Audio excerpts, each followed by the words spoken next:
بسم اللہ الرحمن الرحیم۔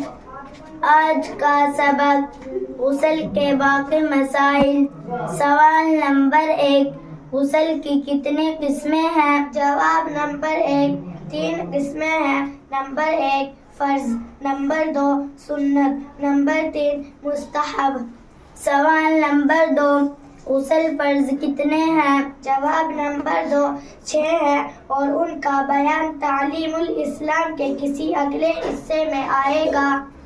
سوال نمبر 3، غسل سنت کتنے ہیں اور کون کون سے ہیں؟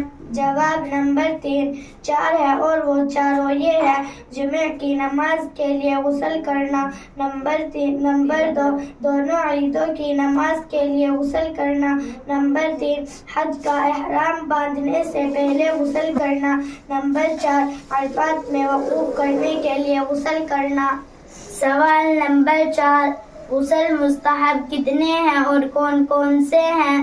جواب نمبر 4 غسل مستحب بہت ہے، جن میں سے چند غسل یہ ہے: شعبان کے مہینے کی 15ویں رات میں جسے شب برات کہتے ہیں غسل کرنا، نمبر 2 عرفہ کی رات میں غسل کرنا یعنی ذی الحجہ کی 8ویں تاریخ کی شام کے بعد آنے والی رات میں، نمبر 3 سورج گرہن چاند گرہن کی نماز کے لیے غسل کرنا، نمبر 4 نماز استسقاء کے لیے غسل کرنا، مکہ معظمہ یا مدینہ منورہ میں داخل ہونے کے لیے غسل کرنا، نمبر 6 میت کو غسل دینے کے بعد غسل دینے والے کا غسل کر لینا، کافر کا اسلام لانے کے بعد غسل کرنا۔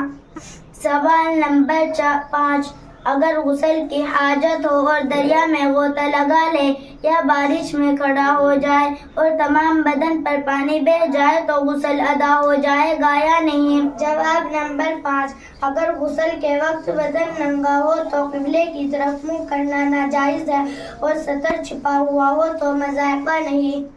سوال نمبر 6، غسل کی حاجت میں قبلے کی طرف منہ کرنا جائز ہے یا نہیں؟ جواب نمبر 6، غسل خانہ میں یا کسی ایسے مقام پر جہاں دوسرے آدمی کی نگاہ اس کے سطر پر نہ پڑے ننگے بدن نہانا جائز ہے۔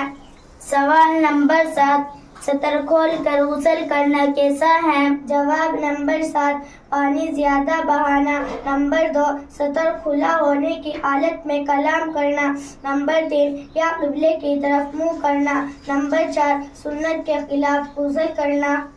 سوال نمبر 8، غسل میں مکروہ کتنے ہیں؟ جواب نمبر 8، غسل خانہ میں یا کسی ایسے مقام پر جہاں دوسرے آدمی کی نگاہ سطر پر نہ پڑے ننگے بدن نہانا جائز ہے۔ سوال نمبر 9، اگر غسل سے پہلے وضو نہ کیا تو غسل کے بعد نماز کے لیے وضو کرنا ضروری ہے یا نہیں؟ جواب نمبر 9، غسل کے اندر وضو بھی ہو گیا پھر وضو کرنے کی حاجت نہیں۔